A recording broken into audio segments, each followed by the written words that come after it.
সম্প্রতি 8 দিন হসপিটাল নিয়ে এখানে কথা হয়েছে, অনেক কথা। আমি ওই সমস্ত তর্কে যাচ্ছি না, শুধু মানবিক একটা দল বিষয় সরকারকে বিবেচনায় নেওয়ার জন্য অনুরোধ করব।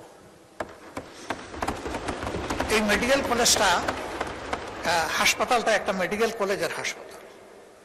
এটার সাথে প্রায় 750 স্টুডেন্টের, মেডিকেল স্টুডেন্টের সম্পর্ক এবং প্রায় সমপরিমাণ নার্সের সম্পর্ক।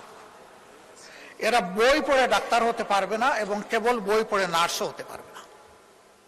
এদের রুগী লাগবে, হাসপাতাল লাগবে। তাদের কোনো বিকল্প অ্যারেঞ্জমেন্ট না করে এই হাসপাতাল যদি বন্ধ রাখা হয়, তাহলে এই ছাত্র ছাত্রীদের ক্যারিয়ারের দায়িত্ব কে নেবে?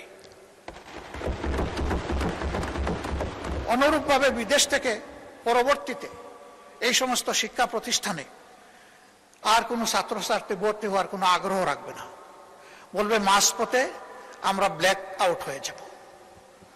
এই সিদ্ধান্তহীন, অস্থিতিশীল ও অনিশ্চিত গন্তব্যে আমরা যাব না। তাতে কি দেশের লাভ হবে?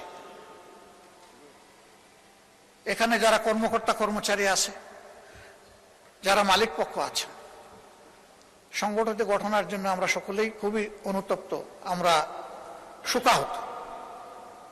সঠিক তদন্তের মাধ্যমে কারো দোষ প্রমাণিত হলে তার বিচার হোক, শাস্তি হোক, আমাদের কোনো আপত্তি নেই। কিন্তু প্রতিষ্ঠানের প্রয়োজনীয় সংস্কার যেটা দরকার, সময় বেঁধে দিয়ে সেটা করে এই হসপিটাল অতি সত্বর খুলে না দিলে এই সমস্ত জিনিস হুমকিতে পড়বে।